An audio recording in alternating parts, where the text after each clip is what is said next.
Hungarian Prime Minister Viktor Orban has warned that Hungary is being forced and dragged into a war as the April 2026 parliamentary elections approach.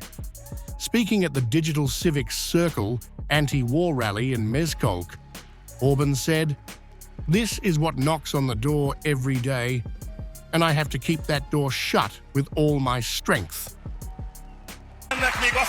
There are 4 conditions here that are prerequisites for any grand future goals. First, we must stay out of the war. Perhaps there will still be an opportunity to discuss this, but believe me, it is a daily danger. The fact is, Hungary is being forced and dragged into a war. It is not a theoretical possibility. This is not something far away. This is what knocks on the door every day, and I have to keep that door shut with all my strength every single day. Being drawn into a war is a daily danger for Hungary, so the first prerequisite for any grand future plan is to stay out of the war. The other thing is that we must not give our money to the Ukrainians. This may sound strict, but if you have no money, you have no grand plan.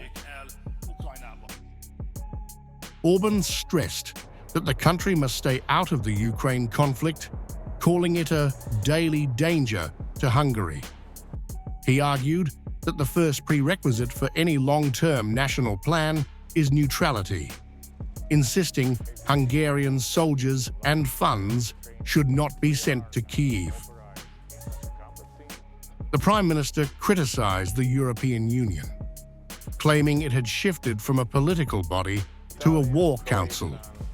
He accused Western European leaders of preparing for war, drawing parallels to the events leading up to the First World War, and warned that EU financial support to Ukraine could destabilize Europe's economy.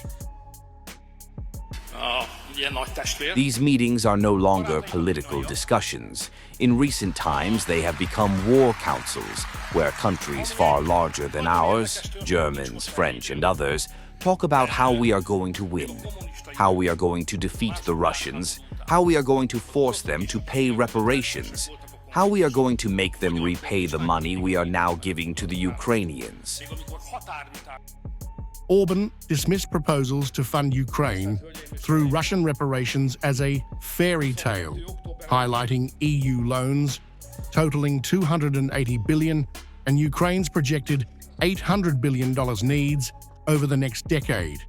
He said such spending could bankrupt European nations, while Hungary should focus on domestic development.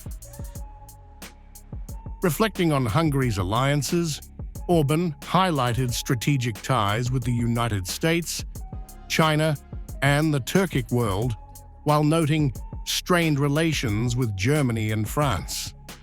He emphasized maintaining a correct, balanced relationship with the Russians, positioning Budapest outside the EU's aggressive Ukraine stance.